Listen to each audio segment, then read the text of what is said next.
Thank you very much. Well, I have been, as Greg points out, fortunate to work with some very smart people on some very big movies, and I've been sent here to deliver the rebuttal to Frank's recriminations of Hollywood. It's funny, actually, we work so hard on coming up with really nice, sharp resumes so that when you get introduced at a conference like this, you feel really good walking on stage. All of that gets completely invalidated when you're introduced by the pilot of the space shuttle. All of my accomplishments are terrestrial.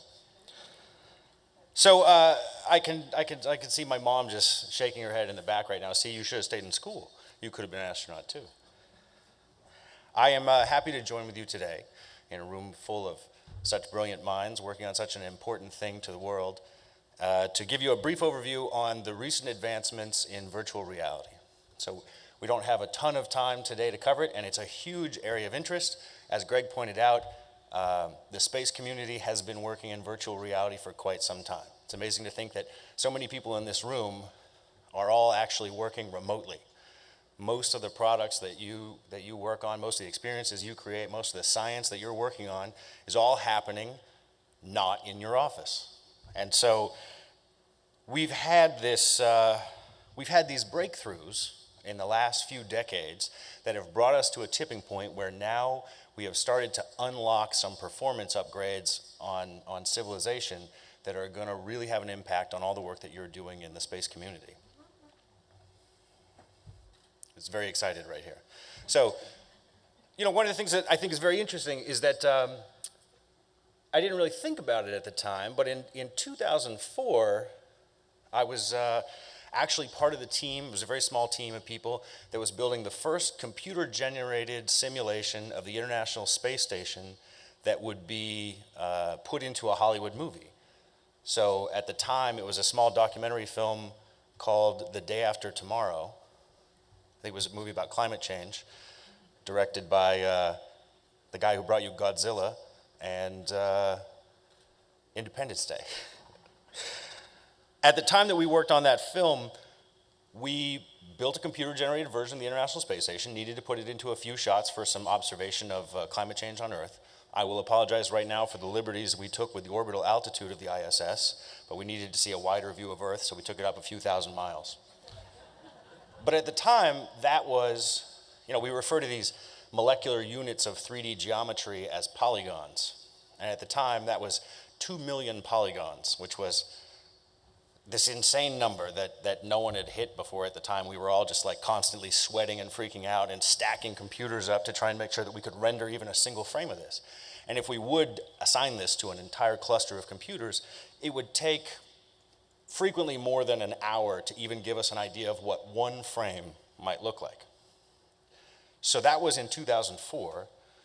Today, we have teams of people who are able to work on that exact same model at 6 times the resolution and include the interior and all the advancements that ISS has undergone since then. And we're doing that at a performance rate of about 60 to 90 frames per second. So we've gone from 1 frame per hour to 60 to 90 frames per second. Now, once you have that kind of interactivity with computer graphics, now you have the ability to do virtual reality. Because obviously having a 1 frame per second experience in a computer in a headset, it just make you nauseous. So let's talk about some of those things that we've enabled now that we have computing power up to that sufficient level. A few years ago, hardware got caught up. Now we can generate the content. So the headsets now have the ability to not make you sick, put the headset on, be able to look and move and freely interact with the world around you at a high enough frame rate that it feels like it transcends your body's ability to detect that it's fake, so it feels real. And that's why we call it virtual reality. So it takes you places that you can't go. And not surprisingly, let's see if this works. Oh, that's a laser pointer. Let's try that. There we go. Not surprisingly, everybody wants to go to space. So I'd like to cover off on a couple of different areas here. There's 2 primary components to virtual reality. You have the ability to capture a scene. So that would be like video, the next advancement of that. And then you have the ability to completely computer generate a scene that doesn't exist yet. Tom, if I walk around, is my microphone going to work? Is this wireless going to pick up? It's all good? You guys can hear me if I walk around like this? Okay, good. Greg can hear me because he's in the front row. So we have capture and connection systems that will allow live 360-degree videos, which are really great. You can see them in mono, you can see them in stereo. The picture on the screen here is a Nokia Ozo camera that is actually mounted to, I'm going to say, the dashboard of the Space Shuttle Endeavour. It's on either side of the two HUDs that are there. And it will capture in stereo, and it'll synthesize a view from any one of those lenses in literally every direction, so that you can put on a headset and become that camera mounted to the front of the space shuttle. So we have two different fundamental kinds of capture systems that you can take advantage of. One is widely available today, and the other one is in development but still available today, particularly for applications that you might have in mind. So the first one is what some people refer to as inside out. That is a single camera unit like this one that we just saw that looks out at the world, and it gives you the ability to be in one spot and look around in 360 degrees and see that in stereo or mono, and you can live stream it. And you can do that at about 20 megabits a second. So you can actually do that over YouTube. And it'll be pretty friendly even if you're using Deep Space Network with relatively low latency. The other system is called volumetric virtual reality. And that is a system of capturing a ring of cameras from the outside looking in on something, so that if you wanted to have the user have the experience of being able to walk around inside an experience, that's how you'd capture it. Obviously, if I was to come down off the stage and walk through all the tables here, we'd have to capture this room from every single angle outside to be able to do that. So those systems, I'll give you an example of shortly. There are other hybrid systems that are being developed to kind of bridge the two. There are no rules, there are no standards yet, but those will allow you to capture geometry in addition to the picture, combined with sort of a hyper or multispectral sensor, so you get infrared or ultraviolet, and you can use that to do depth keying and very interesting things. So let me give you just a quick example. This is a test that we shot on Endeavour, in Endeavour on the flight deck, with the crew members listed below. So in a traditional camera, if you were going to try, let's say you were trying to communicate with ground crews, you'd have a remotely operated camera up there that could pan around while everybody's working, or you'd have a fixed camera with a wide lens looking at the whole area. So you'd have to operate, you'd have to look around, and you wouldn't have much of a sense of presence, because it would still give you this impression that you are observing what somebody else is doing from afar. It uses that traditional television or movie theater metaphor of being removed from the action. But what you're actually capturing with that camera is this. And then what happens is you wrap this around your head inside of a virtual reality headset, and you forget very quickly that you're not sitting right there. With the ability, like, see, I'm able to look around right behind me, even though the camera was mounted right on that rail system. So having the ability to look around like that in 360 is something that you can all probably experience. As a matter of fact, how many people here have had any experience with virtual reality so far? We've got a fair amount of hands. Okay, how many of those are systems like the Oculus Rift or the HTC Vive? Fair amount too. Great. Excellent. Well, that's moving very quickly then, because it's only today that most of those companies have announced that they are now caught up on all the pre-orders from shipping all that hardware. It's true. This is a really important picture, and I just wanted to show you it without explanation. So let's move on to the next one. I don't know how it is that, and I'm sure you all know, there's an amazing canyon that exists between the people who create content and the people who develop the systems to capture that content. And so this is a classic case of the people who invented the technology deciding what to put in front of it. On those towers, and that's the most important part of this picture, on those towers you see an array of cameras stacked up and a lot of little sensors. Those are like Microsoft Kinect sensors like you'd find on an Xbox 360, and regular RGB cameras. Around all those towers, they're all pointed in towards the center, and what that gives you is a volumetric capture. Now what you're going to see is those same guys again, increasing the quality of their performance exponentially. But the cameras are not moving. So you see these guys rotating around on a table, but in fact, they were just captured in that volume. And everything you're seeing right now is a virtual camera in a computer moving around 3D footage of an object. So it's not a video game model, although the technology behind it is very similar. It is live video capture. Of course, you gotta have a little moonwalk, spacewalk action going on. So this technology is coming to market very soon. It's been shown publicly by a variety of different people, Microsoft amongst them, and they're the ones that created this video. They call this free viewpoint video or holographic capture. So this is a very great technique for enabling holographic presence. They also use this technology to demonstrate holographic Skype.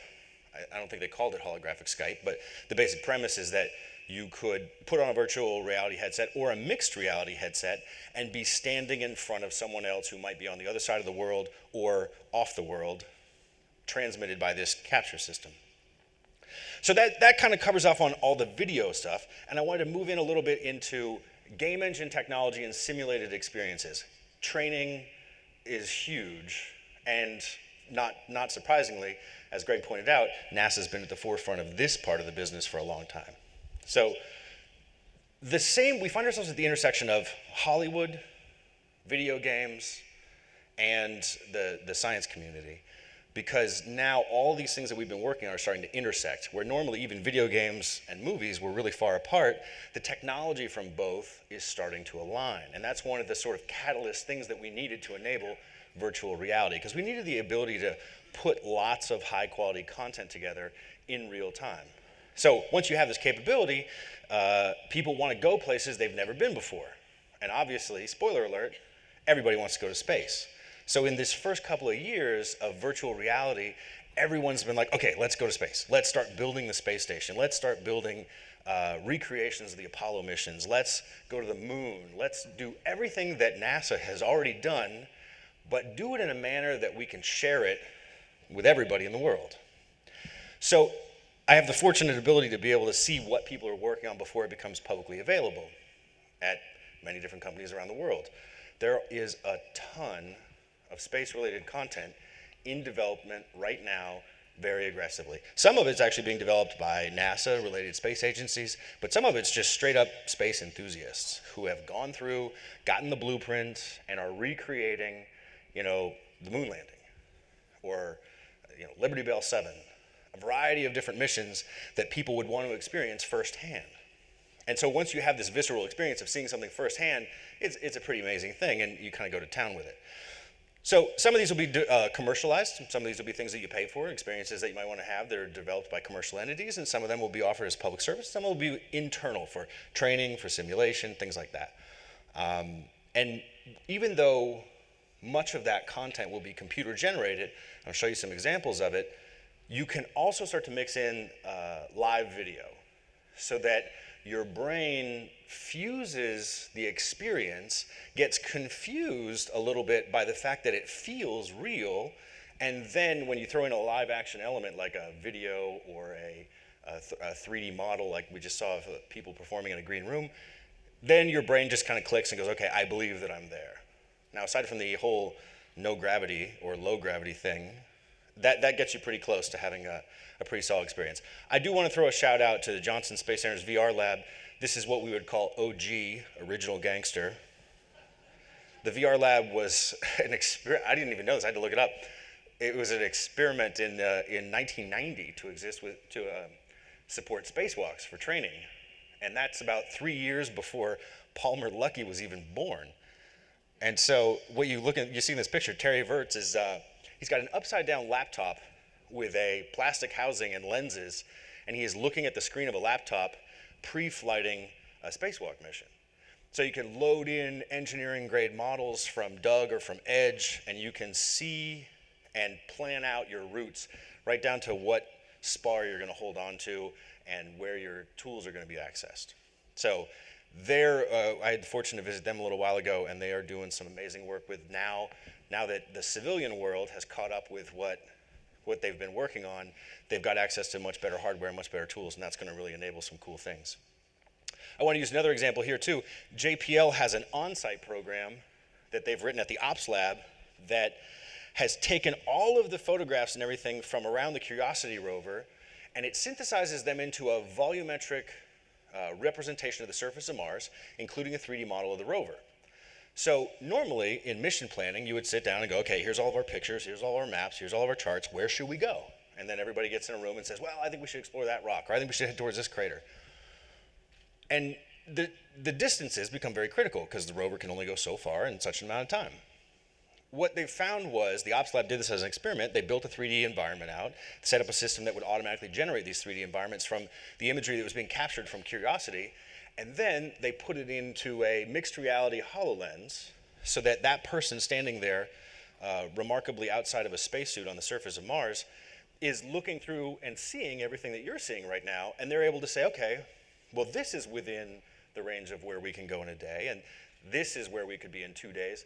They found that their spatial estimation and distances were drastically improved because people didn't have to sit there with, pieces of string drawing out lines. They were able to just see it, feel it intuitively, and get a sense of presence. So that's helping with the exploration of Mars. And they're doing a lot of great work on bringing that kind of technology into play. I just want to show you a little example here really quickly of what it looks like now. This is an artist working on a recreation of the interior of ISS. And they have the ability, so these are models essentially that are the same ones that JSC has. And they've improved the quality in a few things to kind of Hollywood it up a little bit. So normally there aren't rolls of duct tape floating around. But they're able to navigate through and then just pick an area and then start working on it. Take photographic reference, improve the quality of the textures, look at blueprints, look at schematics. So it's really kind of funny for some people in this room who have been there to probably see a video game version of that. But when you actually experience this in virtual reality with a headset on, your body starts to lose weight because your brain starts forgetting where it is. And when everything else in the physics environment floats naturally and everything that you hit and it just kind of tumbles, your brain just starts to go, okay, well, that's just the way it is. And you start to forget, where your hands are, where your feet are, and what the limitations are of the real world. I know that we have just about 7 minutes left, and I really wanted to leave this open to questions because this is such a broad area. Virtual reality unlocks so many potential things, and there are so many great things that are about to happen on ISS and around the space community as a whole that I wanted to leave some time open for questions. So if anybody wants to hit me up, we've got one right here already. I'm just going to play a movie in the background that will be little footage and clips of things from artists who are working on building up interactive VR versions of the space station. So that's just kind of playing in the background. Hit me up. What do you got?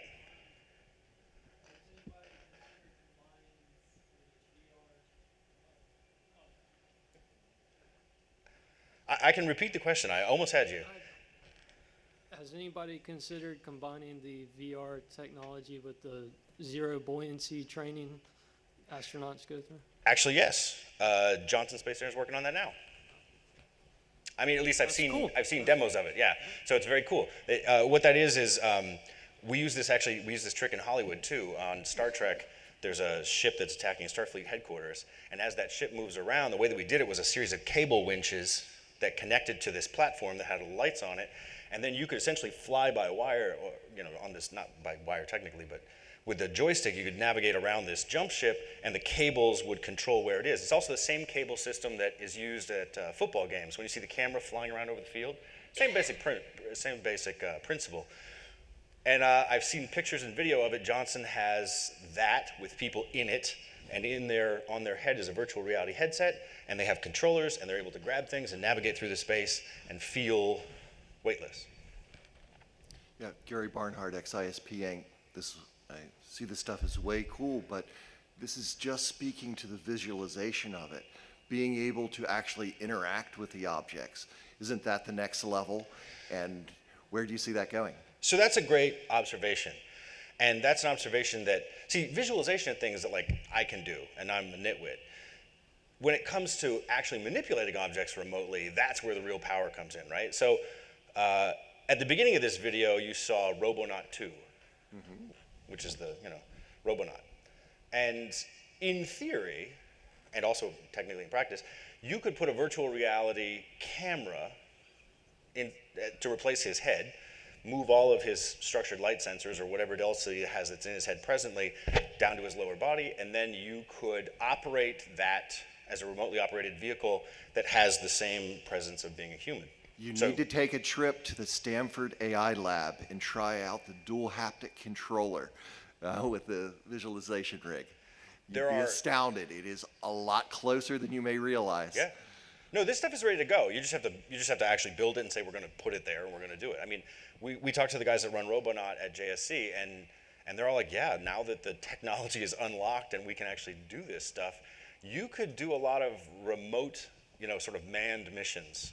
And the notion that you can go and take it and interact to the level of whether or not it's a game, or you want to understand it for training, or you want to get into what is the engineering behind an object, down to what is known and what is not known about an object, can be extraordinary. Thank you for your presentation.